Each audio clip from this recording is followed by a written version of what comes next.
Assalamualaikum warahmatullahi wabarakatuh. Bagaimana kabarnya anak-anak? Semoga kalian selalu sehat. Nah, di masa pandemi seperti ini, kalian jangan lupa tetap menjaga kesehatan dengan cara menjaga pola makan, istirahat yang cukup, dan tetap menjaga protokol kesehatan. Sebelum memulai pembelajaran kita pada hari ini, alangkah baiknya kita mengucap basmalah bersama-sama. Bismillahirrahmanirrahim.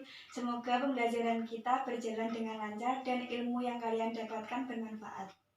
Pada pertemuan kemarin, kita sudah membahas tentang usaha dan pesawat sederhana, meliputi usaha, daya, katrol, dan roda berporos.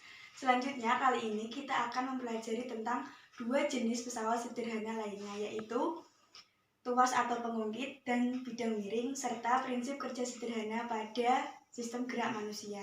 Yang pertama yang akan kita bahas yaitu tuas atau pengungkit. Nah, tuas atau pengungkit sendiri yaitu salah satu pesawat sederhana yang memiliki titik tumpu di antara titiknya dan digunakan untuk mengangkat sesuatu yang berat. Tuas atau pengungkit memiliki 3 bagian, yaitu yang pertama titik tumpu, titik beban, dan titik kuasa. Yaitu jenis-jenis tuas atau pengungkit. Nah, tuas atau pengungkit ini memiliki 3 jenis. Yang pertama yaitu tuas tipe 1 dengan ciri titik tumpu berada di antara titik kuasa dan titik beban. Contohnya yaitu gunting, tang, dan yang lainnya. Selanjutnya yaitu tuas tipe 2. Nah, tuas tipe 2 ini memiliki ciri-ciri titik beban berada di antara titik tumpu dan titik kuasa. Contohnya seperti gerobak roda 1 dan pembuka tutup botol. Yang terakhir yaitu tuas tipe 3. Nah, tuas tipe 3 ini memiliki ciri-ciri titik kuasa berada di antara titik beban dan titik tumpu. Contohnya seperti stapler, pinset, dan yang lainnya. Agar kalian dapat dengan mudah mengingat 3 jenis tuas atau pengungkit, kalian bisa mengingatnya dengan singkatan TUBEKU. Tu berarti titik tumpu berada di tengah, ini berarti jenis tuas ke-1. Kemudian B berarti titik beban berada di tengah, ini berarti tuas atau pengungkit tipe kedua. Kemudian Q berarti titik kuasa berada di tengah, dan ini berarti tuas atau pengungkit tipe ketiga. Agar kita bisa menghitung gaya yang dilipat gandakan oleh tuas atau pengungkit, maka kita harus menghitung keuntungan mekanisnya. Nah, rumus keuntungan mekanisnya yaitu Km sama dengan LK per LW sama dengan W per F. LK sendiri yaitu lengan kuasa, LB lengan beban, kemudian W adalah berat beban, kemudian F adalah gaya yang kita keluarkan. Selanjutnya yaitu contoh soal dari tuas atau pengungkit. Nah, di sini ada sebuah soal, yaitu sebuah batu beratnya 200 Newton diangkat dengan tuas yang panjang lengan kuasanya 1 meter dan lengan bebannya 40 cm.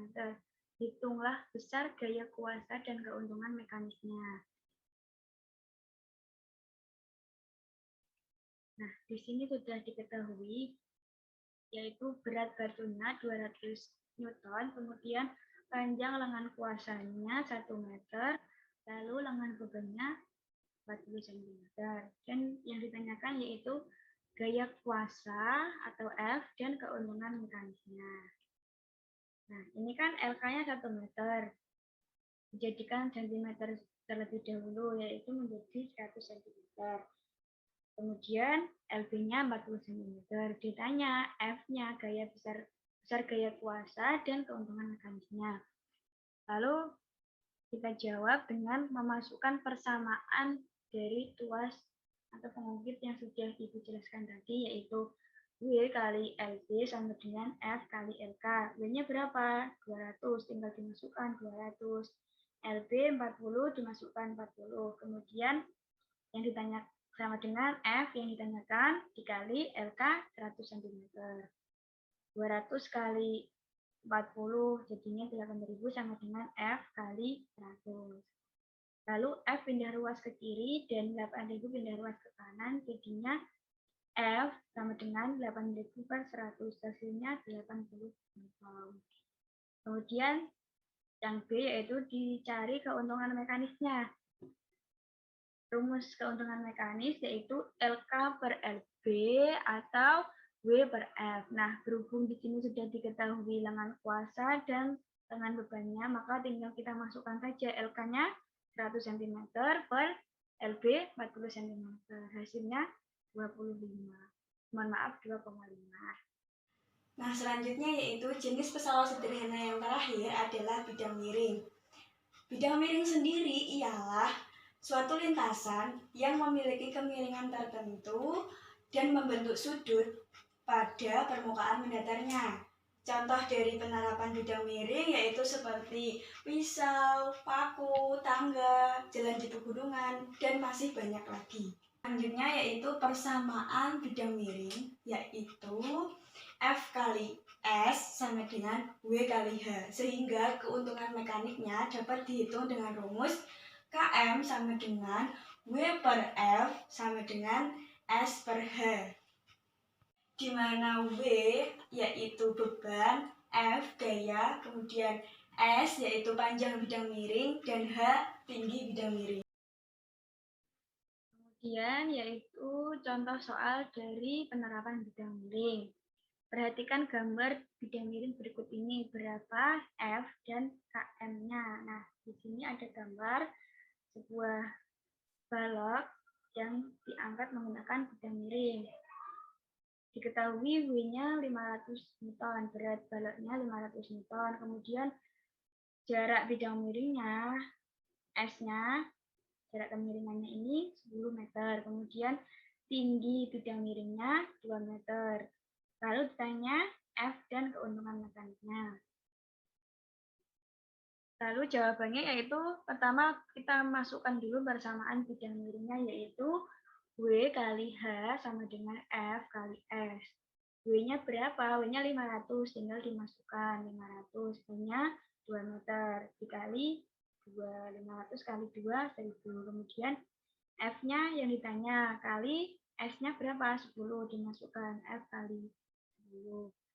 Lalu untuk mencari F-nya ini dipindah ke ruas kiri. Kemudian 1000-nya dipindah ke ruas kanan. Jadi F sama dengan 1000 per 10, hasilnya 100 Newton.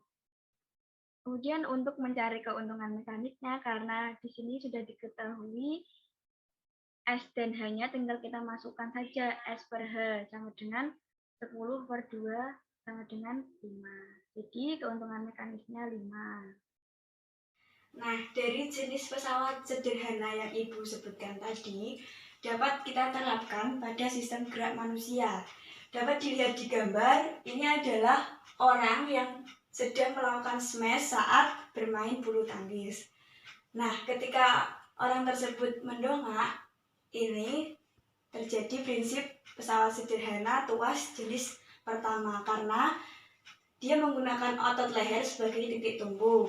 Kemudian saat dia memegang raket seperti ini, itu menggunakan tuas atau pengungkit jenis kedua karena titik beban berada di antara titik kuasa dan titik tumbuh.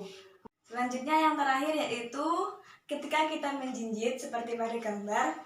Nah, ketika kita menjinjit ini, pesawat sederhana yang diterapkan yaitu tuas atau pengungkit jenis kedua dengan titik beban di antara titik tumbuh dan titik kuasanya. Jari-jari kita berperan sebagai titik tumbuh, kemudian telapak tengah kita berperan sebagai titik beban, dan tumit kita berperan sebagai titik kuasa. Cukup sekian pembelajaran kita pada hari ini. Semoga ilmunya bermanfaat. Jika masih ada yang dibingungkan, bisa bertanya melalui WA group atau chat personal ke Ibu. Sebelum kita mengakhiri pembelajaran kita pada hari ini, alangkah baiknya kita mengucap hamdalah bersama-sama. Alhamdulillahirrabbilalamin. Jangan lupa menjaga kesehatan dan tetap semangat. Wassalamualaikum warahmatullahi wabarakatuh.